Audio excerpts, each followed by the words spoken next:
Baik, bismillahirrahmanirrahim. Assalamualaikum warahmatullahi wabarakatuh. Perkenalkan, nama saya Muhammad Arya, NPM 10020222085. Di sini saya akan menjelaskan tentang 10 prinsip-prinsip negosiasi menurut Roger Dawson. Baik, di sini ada yang pertama, yaitu adalah everything is negotiable. Segala sesuatu dapat dinegosiasikan. Tidak ada kesepakatan yang mutlak selama belum ditandatangani semua, masih bisa bicarakan. Roger Dawson menekankan bahwa hampir semua hal dalam kehidupan sosial, bisnis, dan organisasi bersifat dapat dinegosiasikan. Banyak orang yang gagal bernegosiasi bukan karena lawannya keras, tapi karena mereka sendiri menganggap suatu keputusan sudah harga mati. Padahal selama belum ada kesepakatan tertulis atau komitmen final, ruang negosiasi masih terbuka. Nah, ibaratkan ketika ada orang yang bernegosiasi, ketika dia melihat daripada lawannya keras, nah mereka kadang merasa itu kayak gagal gitu kan. Padahal ya mereka sendirilah yang menganggap keputusan ini ya sudah harga mati. Padahal itu adalah bisa menjadi ruang negosiasi itu sendiri gitu ataupun masih terbuka gitu kan. Nah, contoh harga barang sudah disebutkan, tapi kamu masih bisa menegosiasikan bonus, diskon, atau waktu pembayaran. Nah, kalau misalkan contoh di organisasi ketika ada anggaran kegiatan ataupun ya sudah ditetapkan gitu ya, tapi tetap yang struktur di organisasi itu bisa menegosiasikan dalam bentuk lain, contoh peminjaman fasilitas atau perpanjangan waktu pelaksanaan. Nah, yang kedua, ini ada never say to the first offer, yaitu jangan langsung menyetujui tawaran pertama. Nah, menurut Dawson, tawaran pertama hampir selalu mengandung margin keuntungan bagi pihak yang mengajukan. Jika seseorang langsung menyetujui tawaran awal, besar kemungkinan ia kehilangan kesempatan mendapatkan hasil yang lebih baik. Nah, prinsip ini berarti tidak harus menolak mentah-mentah, tapi menunda persetujuan untuk membuka ruang dialog. Nah, ibarat ya kita jangan dulu langsung menyetujui ini tawaran pertama karena ya itu bisa menjadi ruang buka untuk bernegosiasi itu sendiri gitu kan. Contoh dalam negosiasi gaji, perusahaan menawarkan angka tertentu alih-alih langsung menerima. Nah, padahal pelamar meminta waktu untuk mempertimbangkan dan kemudian mengajukan penyesuaian berdasarkan tanggung jawab kerja. Nah, itu bisa dinegosiasikan ketika kita tidak langsung menyetujui tawaran pertama itu sendiri. Nah, yang ketiga itu ada use the power of silence, memanfaatkan kekuatan diam. Nah, memanfaatkan kekuatan diam ini bisa menjadi kekuatan yang sangat besar. Keheningan adalah alat psikologis yang kuat dalam negosiasi.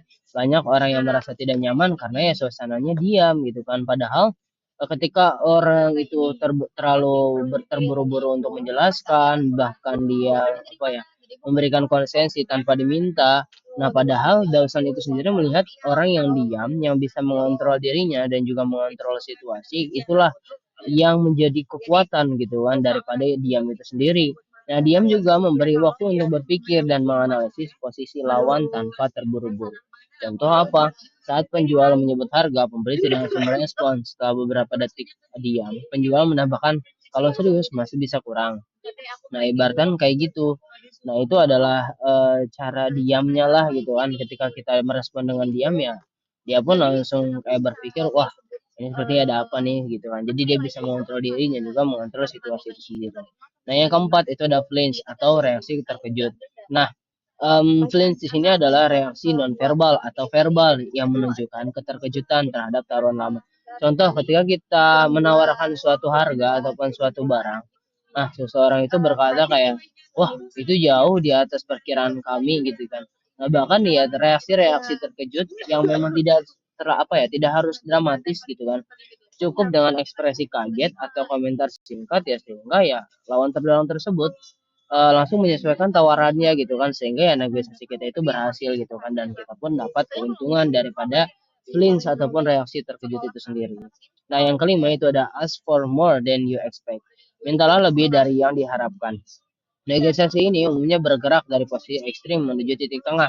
Oleh karena itu, Dawson menyarankan untuk memulai dari permintaan yang lebih tinggi dari target akhir. Dengan cara ini, ketika terjadi kompromi, hasil akhirnya tetap mendekati tujuan awal. Nah, jadi ibarat ketika kita sudah meminta eh, apa yang diharapkan itu harus dilebihkan gitu kan, karena ya biar kompromi kita juga berhasil gitu kan pada akhirnya. Dan itu akan menjadi titik ataupun mendekati tujuan awal itu sendiri. Nah, yang keenam itu ada trade. Don't give concession. Nah, tukar konsesi jangan memberi secara gratis. Nah, ibarat kalau misalnya kita mengalah dan juga apa ya ingin berakhir dengan cepat gitu ya negosiasi ini, ya kita akan apa ya rugi gitu kan pada akhirnya. Kita jangan sampai mengalah duluan gitu kan pada akhirnya. Kenapa? Karena ketika kita memberikan misalkan memberikan gratis gitu kan ya, pasti tidak ada apa ya pertukaran kepentingan gitu kan pada akhirnya kita yang akan kalah dan juga bahkan mengorbankan sepihak gitu kan. Nah, di sini ada 7, avoid being the first to consent. Hindari menjadi pihak yang pertama mengalah. Nah, ini juga sama gitu kan. Pihak yang pertama kali mengalah itu bisa dipersepsikan bahwa pihak yang paling membutuhkan kesepakatan. Ibarat contohnya, ketika kita negosiasi kerja sama kegiatan, panitia mengajukan dana sebesar 20 juta, tapi sponsor itu mengatakan jumlahnya terlalu besar. Nah, panitia ya jangan dulu langsung menurunkan harga nominalnya dan jelaskan dulu manfaat dan kegiatan dan nilai promosinya. Nah, lalu sponsor pun langsung mengajukan penawaran 15 juta. Nah, baru panitia merespon dengan menyetujui dan juga menambah apa ya, meminta tambahan fasilitas publikasi dengan ya tadi tidak mengalah di awal dan juga panitia mendapatkan posisi tawar dan juga memperoleh hasil yang lebih menguntungkan. Oke. Nah, di sini ada yang kedelapan yaitu nibble, tambahan kecil di akhir. Dan nibble ini adalah teknik meminta tambahan kecil setelah kesepakatan utama tercapai. Nah, sebenarnya ini juga berisiko tinggi gitu ya, Kak. Apa ya berisiko tinggi karena nanti bisa mengubah persepsi awal. Namun, ini pun bisa menjadi peluang gitu kan, hal kecil di dalam negosiasi itu sendiri. Karena kalau misalnya setelah terjadi negosiasi, biasanya orang kalau dipinta hal-hal kecil itu langsung setuju aja karena ya apa ya berpikir bahwa ya negosiasi itu sudah beres gitu kan pada akhirnya gitu. Contohnya ya misalkan kontrak udah disepakati, seseorang minta tambahan fasilitas atau bonus kecil itu bisa disetujui gitu kan. Nah, yang kesembilan ini ada be willing to walk away, siap untuk meninggalkan negosiasi. Nah, ibaratkan ini adalah pertaruhan gitu ya bahasanya, atau apa ya bahasa simpelnya itu adalah ya ketika kita ingin meninggalkan meja negosiasi itu adalah sumber kekuatan terbesar. Ibarat ya ketika kita di pasar, kita mau meninggalkan harga tersebut di tempat tersebut, tapi dia malah menawarkan lagi, akhirnya kita mendapat keuntungan gitu kan pada akhirnya. Nah, jika syarat sama ini tidak adil, negosiator menyatakan akan pertimbangan opsi lain. Pada akhirnya kan seperti itu. Harganya bisa diturunkan atau bisa disesuaikan dengan kualitas ataupun kredibilitas harga tersebut gitu kan. Nah, ini ada 10. Yang 10 itu ada perception is more important than facts. Persepsi lebih penting daripada fakta. Nah, ini subjektivitas itu bisa mengalahkan daripada fakta objek ketika di dalam negosiasi gitu kan.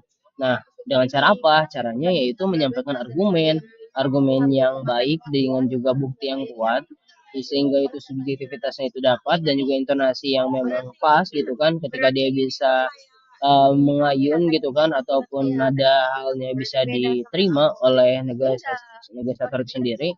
Nah, framingnya juga kuat. Nah, itu bisa mempengaruhi respon lawan. Karena ya menurut Dawson menilai bahwa negosiasi adalah seni mempengaruhi cara lawan memandang situasi. Nah, negosiasi itu sendiri ya tadi ketika dia menjadi seni dan mempengaruhi cara lawan itu bisa lewat cara subjektif itu sendiri gitu kan tanpa harus secara objektif gitu kan ya karena tadi gitu kan bisa apa ya bisa menjadi ruang terbuka lah untuk negosiator itu sendiri.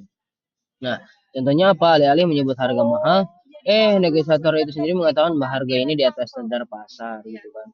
Padahal ya itu biasa jadi harganya sama-sama aja gitu kan. Cuman karena dia menyebutkan itu di atas standar ya bisa jadi lawannya itu bisa oh iya gitu kan seperti kayak oh iya percaya bahwa harga itu bisa di atas standar pasar. Nah, di sini juga ada yang terakhir adalah kesimpulan.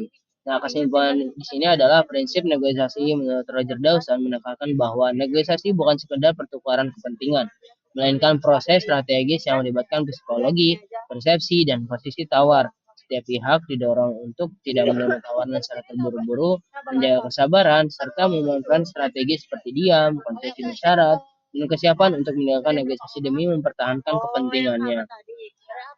Pendekatan Dawson menunjukkan ke bahwa keberhasilan negosiasi sangat ditentukan oleh cara seseorang mengolah persepsi dan timing dalam mengambil keputusan. Namun, prinsip-prinsip ini perlu ditetapkan secara etis dan kontekstual agar tidak hanya menghasilkan kesepakatan yang menguntungkan, tapi juga menjaga hubungan jangka panjang antar pihak. Gitu. Nah, itu adalah kesimpulan daripada prinsip negosiasi menurut Roger Dawson. Mungkin presentasinya cukup sampai di sini. Jadi itulah 10 prinsip-prinsip menurut Roger Dawson. Mungkin cukup sekian. Terima kasih.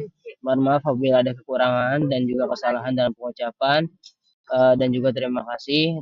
Wassalamualaikum warahmatullahi wabarakatuh.